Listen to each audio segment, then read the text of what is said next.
Une étrange substance sur la face cachée de la Lune, les dangers de la cigarette électronique et une intelligence artificielle qui dénonce un meurtre.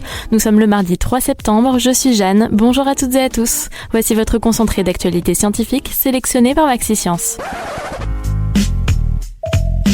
La différence entre l'homme des cavernes et nous, c'est le résultat de la science. Et ce n'est pas une opinion, c'est de la science. Notre monde n'est pas si moche. Le rover chinois Yutu 2 a fait une surprenante découverte sur la face cachée de la Lune. Il aurait repéré une sorte de gel brillant au fond d'un récent cratère peu avant sa mise hors service. Selon l'agence spatiale chinoise, il s'agirait probablement de verre fondu formé par la chaleur de la création du cratère après le crash d'une météorite. Un incroyable cas médical vient de se produire en République tchèque où une femme vient de donner naissance à une petite fille alors qu'elle était en état de mort cérébrale depuis 117 jours. Âgée de 27 ans, elle souffrait d'une malformation artério-veineuse et avait été retrouvée inconsciente en avril dernier alors qu'elle était enceinte de 16 semaines.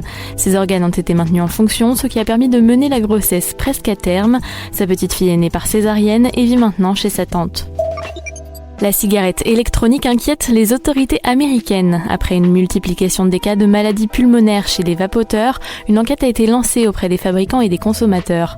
Pour l'instant, aucun facteur précis n'a été découvert, mais de nombreux patients atteints de ces maladies déclarent avoir ajouté au liquide de leur vapoteuse diverses substances issues de la marijuana.